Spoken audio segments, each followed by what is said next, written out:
Time આખું around કેટલા ટાઈમનું હતું અને કેમ પછી ત્યાંથી તમે કમબેક કર્યું?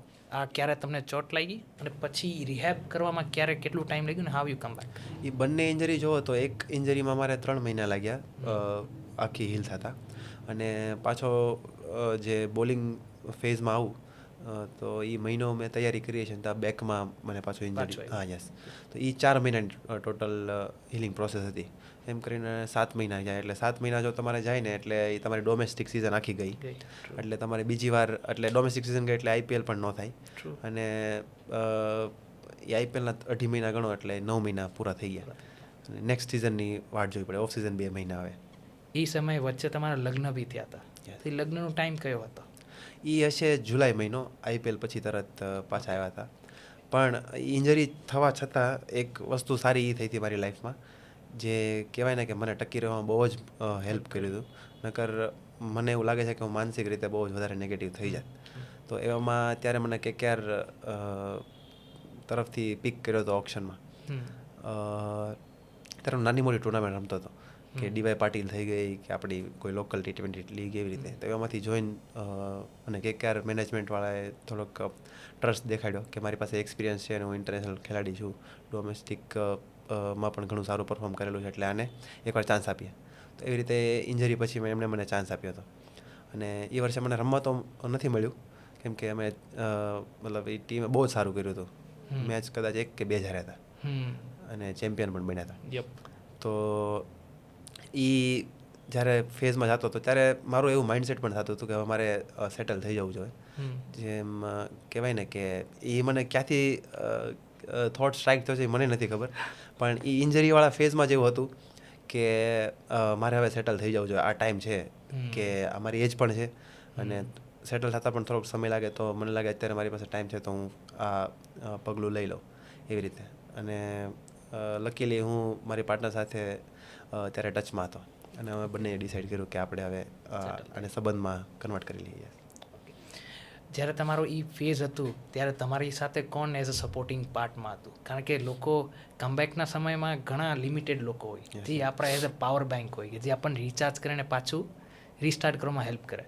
તો એ ફેઝમાં કોણ તમારા એઝ અ ગાઈડ કયો, એઝ અ ગુરુ કયો, એઝ અ સપોર્ટર, એ કોણ હતા મેજર? એમ કહેવા જાવ તો મારી પાસે એ બાબતે હું બહુ જ લકી છું કે મારી આસપાસ તમે જોશો ને તો બહુ બધા એવા માણસો છે જે મને હેલ્પ કરતા હોય, નાનીથી લઈને મોટી વાત. પછી એ કરિયર રિલેટેડ હોય, ફાઇનાન્શિયલ હોય કે પછી ફેમિલી રિલેટેડ હોય, એવી રીતે. તો તમે ફેમિલીમાંથી સ્ટાર્ટ કરો તો મારા મમ્મી અને મારી વાઈફ, એ બંને મારું બહુ જ ધ્યાન રાખ્યું છે કે જ્યારે પણ મને ઘણીવાર એવું થાય કે હું ગુસ્સે થઈ જાઉં, જે મારે જેવું રિઝલ્ટ જોતું હોય એવું ના મળે, તો એ લોકો મને કંટ્રોલમાં રાખે અને સાચો રસ્તો દેખાડે. સેમ વસ્તુ કરિયર બાબતે હોય કે ઘણીવાર તમને તમારા ઉપર ડાઉટ આવતા હોય, તો મને અત્યાર સુધીમાં 4 જણા એવા મળ્યા છે જે મને કરિયરમાં બહુ જ સારી ગાઈડન્સ આપી છે. એમાંથી બધા મારા ટીમમેટ જ છે. શેલ્ડનભાઈ છે, ચિરાગભાઈ જાની છે, હાર્વિક છે અને કૃષાંકભાઈ કરીને આપણા સૌરાષ્ટ્ર તરફથી ફાસ્ટ બોલર રમેલા છે. તો એમની ગાઈડન્સ સાથે સાથે જ્યારે પણ મને કરિયરમાં કોઈ પ્રોબ્લેમ થાય તો હું એમની પાસે જતો રહેતો હોઉં છું. આ થયું 2024. હવે તમે આવો છો 2025માં. 2025માં તમે કમબેક કરો છો, KKR તમને એઝ અ રિપ્લેસમેન્ટ બોલર રીતે લઈ આવે છે. તો એ કેવી રીતે રહે છે તમારા માટે? તો એ વર્ષે અગેન મારું જેમ મેં તમને કીધું એમ કે ઇન્જરી મને થયેલી હતી. તો ઇન્જરી પછી હું આશા નહોતો રાખતો કે મને કોઈ પિક કરશે. તો મેં એક મનમાં ધારણા બનાવી લીધી હતી કે મારે પાછું એકડે એકથી ચાલુ કરવું પડશે, આપણે ગુજરાતીમાં જેમ કહેવાય ને. તો પહેલેથી હું ડિસ્ટ્રિક્ટ લેવલે અહીંયા સૌરાષ્ટ્ર તરફથી રમતો હતો, ભાવનગર તરફથી સોરી.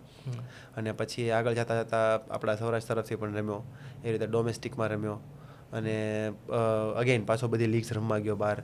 તો ત્યારે કેવું હોય છે, ડીવાય પાટીલ કરીને એક લીગ રમાય છે આપણી મુંબઈમાં. તો આઈપીએલ પહેલાં બધા સિલેક્ટર્સ કે સ્કાઉટ્સનું ત્યાં નજર હોય છે કે અહીંયા કોણ પ્લેયર રમી રહ્યો છે, ક્યાંથી આવે છે, કે કેવું પ્રદર્શન કરે છે. તો એમાં મારી બોલિંગ KKR તરફથી સ્કાઉટમાંથી જોવાની હતી અને ત્યારથી લોકો એને પાછું અગેન નજરમાં હતો કે ભાઈ આપણે જો ઓપ્શન આપણા બધા કહેવાય ને અલ્ગોરિધમ આપણી ઓલામાં ના જાય તો આપણે આવી રીતે બેકઅપ જોઈશું.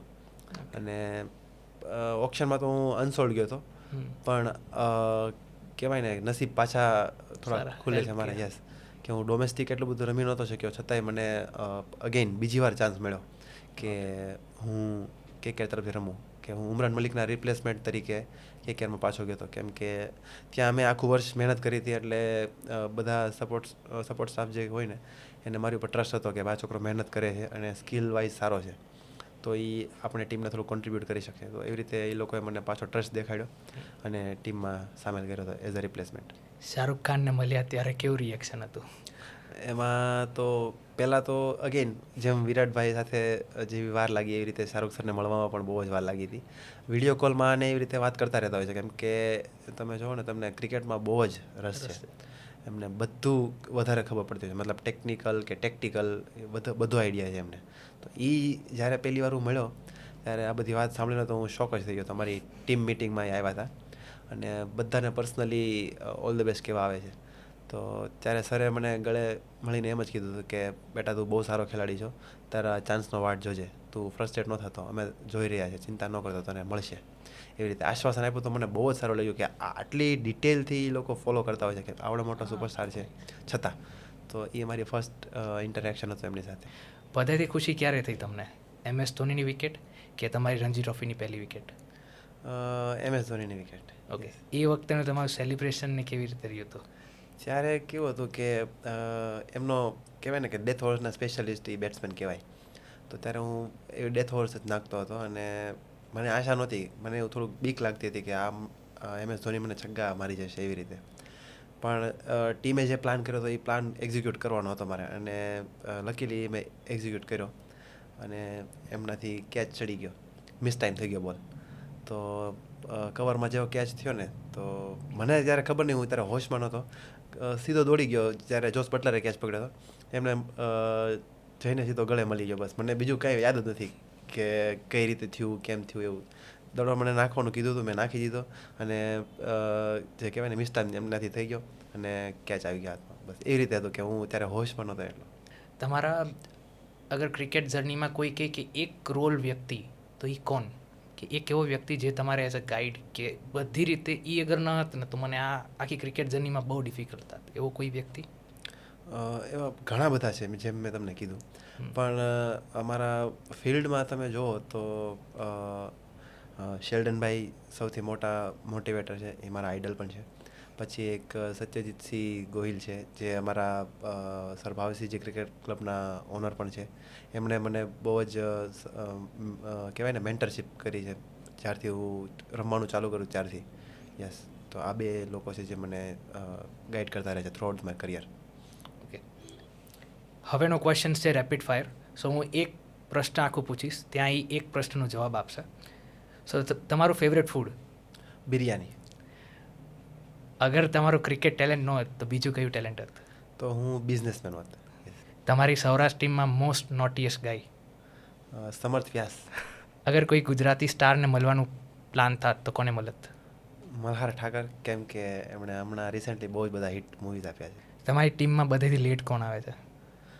લેટ તો હું બહુ ઘણી વાર આવું છું, જાજી વાર લેટ તો હું પોતે. યસ. ગરબા કે પાર્ટી? ગરબા મને આવડતા નથી એટલે પાર્ટી. કાઠિયાવાડીની ચા કે ભાવનગરના ગાંઠિયા? એ બંનેનું કોમ્બો કરો તો બેસ્ટ, પણ ભાવનગરના ગાંઠિયા ગ્રેટ. પપૈયાની ચટણી સાથે. એઝ અ લીડર તમે કોને વધારે આઈડિયલાઇઝ કરવા માંગશો, ધોની કે વિરાટ? MS ધોની. કઈ વસ્તુથી તમને બહુ એંગ્રી કરતી હોય છે? ભૂખ. જ્યારે હું ભૂખ્યો હોઉં છું ત્યારે મને બહુ વધારે ગુસ્સો આવે. તમારું favourite fast food? Fast food panipuri ભાવે મને.